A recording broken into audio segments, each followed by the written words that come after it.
Denis Turier, je suis le directeur d'un groupe de protection sociale. Je pense que ce qui est important, c'est un peu de vous définir ce qu'est le groupe de protection sociale.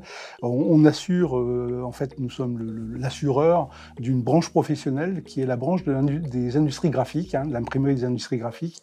Et à ce titre-là, la rencontre avec Tom Pouce a été une belle rencontre, puisque c'est à la fois la rencontre de ceux qui produisent le produit fini, et des produits extraordinaires, et ceux qui les fabriquent, ceux qui sont finalement derrière, qu'on ne voit jamais, et qui fabriquent ces outils, qui fabriquent ces livres. Et donc voilà. Donc nous couvrons en fait l'ensemble des salariés de l'imprimerie des industries graphiques pour toutes sortes de choses, de leur retraite, mais également pour leurs arrêts maladie, pour leur invalidité, malheureusement pour le décès. Et nous avons donc toute cette branche. Et une chose très importante, le groupe de protection sociale, un groupe de protection sociale est créé par les partenaires sociaux. Et je dirais que c'est un peu le fil conducteur de notre collaboration avec Tom Pouce, parce que les partenaires sociaux sont donc les syndicats de salariés et les organisations patronales qui siègent dans les conseils d'administration du groupe Lourmel, ont cette vision humaine, pour ne pas dire humaniste, on va essayer de ne pas trop galvauder le terme d'humanisme, mais en tout cas cette vision humaine de l'individu et de ce qu'il représente dans toute sa différence. Et c'est justement dans cette différence-là que nos conseils d'administration ont choisi fondamentalement et spontanément d'aller vers ceux qui souffrent, ceux qui peuvent souffrir, ceux qui ont des difficultés, ceux qui ont une difficulté à s'insérer dans la société. Et tout ça nous a conduit à effectivement nous consacrer aux personnes en situation de handicap et plus particulièrement aux enfants. Qui finalement sont la relève, représentent la relève de notre société et qui doivent avoir toute leur place dans cette société. Alors voilà un peu le fil conducteur de notre collaboration et de notre volonté d'être aux côtés d'un éditeur qui a lui aussi la volonté d'apporter aux professionnels, d'apporter aux parents, parce que je pense à eux en premier quand même, d'apporter aux parents toute la sève de la compréhension, puisque la différence ne peut se comprendre que si elle est expliquée, que si elle est montrée et qu'elle est verbalisée, et que cette verbalisation doit passer par un outil magnifique qu'est le livre. Donc vous voyez, la boucle est bouclée. Le sentiment que nous avons, enfin en tout cas mes conseils d'administration et moi-même, c'est de faire œuvre utile à destination de toutes les personnes en situation de fragilité. Le handicap est une fragilité, mais toutes les personnes en situation de fragilité ont besoin d'être accompagnées. Et c'est dans le cadre de cet accompagnement, dans le cadre de cette transmission que nous intervenons. D'abord, Tom Pouce, c'est une rencontre. C'est une belle histoire. J'avais un administrateur ici qui est également président d'une mutuelle. Alors mutuelle Livre 3, alors bien on va commencer à rentrer dans la technocratie. Livre 3 du Code de la mutualité, qui sont en fait des établissements médico-sociaux. Et donc en sa qualité de président, il m'a présenté Alain Royer, et qui avait de magnifiques projets. Et en tout cas le premier projet, qui était un projet qui me rapprochait aussi de mes propres petits-enfants, qui était un coffret-jeu qui s'appelait Les Trois Petits Cochons.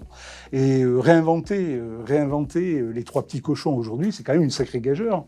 Et surtout le réinventer pour des enfants en situation de handicap, c'était une gageure encore plus insurmontable.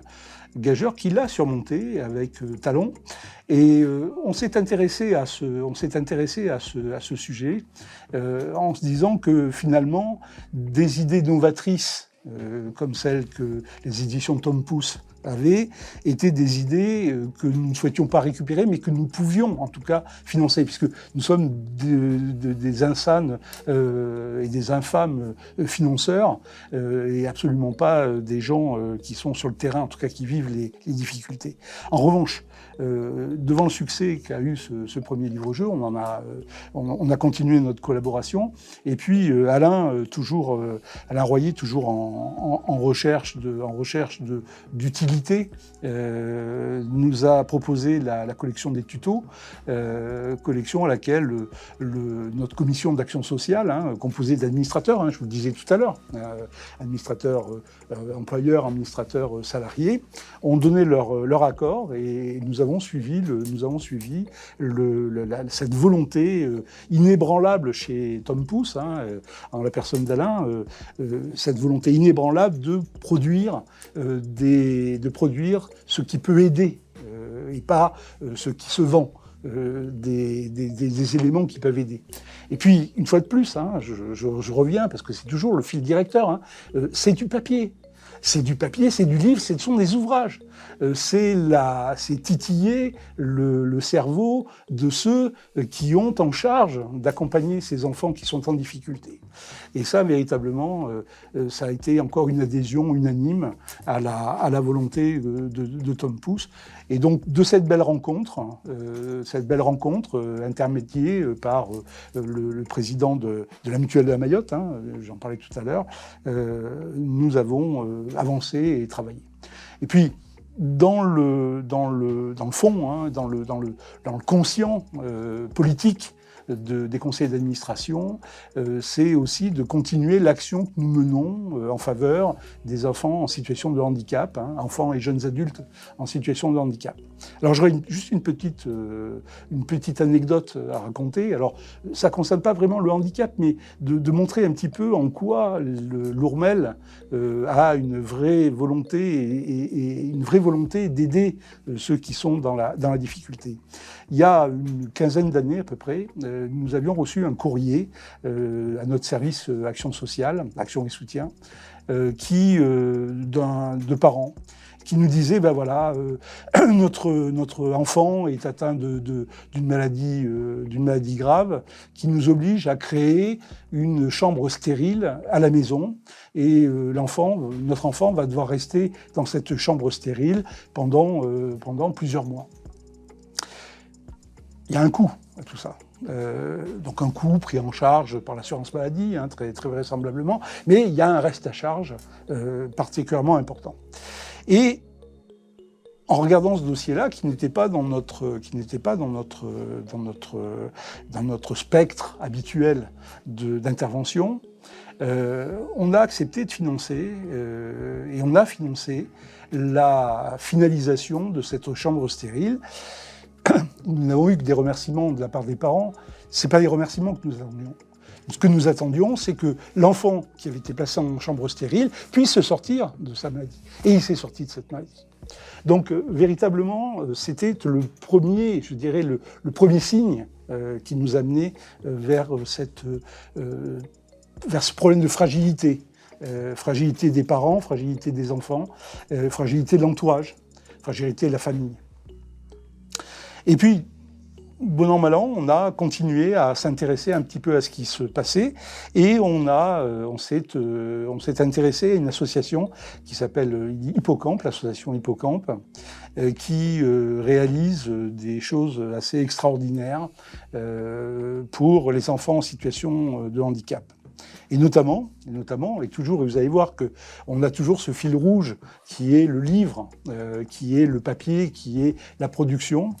Cette association Hippocampe organise au sein du Festival international de la bande dessinée d'Angoulême, qui se tient chaque année et qui aujourd'hui est évidemment mondialement connu, organise un prix à destination des enfants en situation de handicap, soit de manière collective, soit de manière individuelle, en leur demandant, sur un thème, de réaliser des planches de bande dessinée. Le jury de ce prix est présidé par Franck Margerin, et tout le monde connaît les talents de Franck Margerin en tant qu'auteur de bande dessinée, jury auquel je participe, et chaque année, nous sélectionnons au sein de ce jury plusieurs planches qui reçoivent un hippocampe, dont l'hippocampe d'or, qui est remis pendant le Festival international de la bande dessinée. Donc vous voyez une première continuation, en tout cas, une vraie volonté de participer, parce qu'une résonance à la fois sur la fragilité, mais aussi une résonance sur les personnes, sur les gens que nous couvrons en termes d'assurance dans notre métier basique, dans notre métier de groupe de protection sociale. Deuxième élément, cette association Hippocampe organise un festival de courts-métrages qui a lieu à Saint-Malo, là aussi, chaque année, et qui met en scène et permet aussi à des personnes en situation de handicap de réaliser des courts-métrages avec des remises de prix. Donc vous voyez une continuation et Tom Pouce et la continuation logique et l'ADN logique de notre pan d'activité, de notre pan de réflexion, de notre pan de service en faveur ou à destination des personnes en situation de handicap.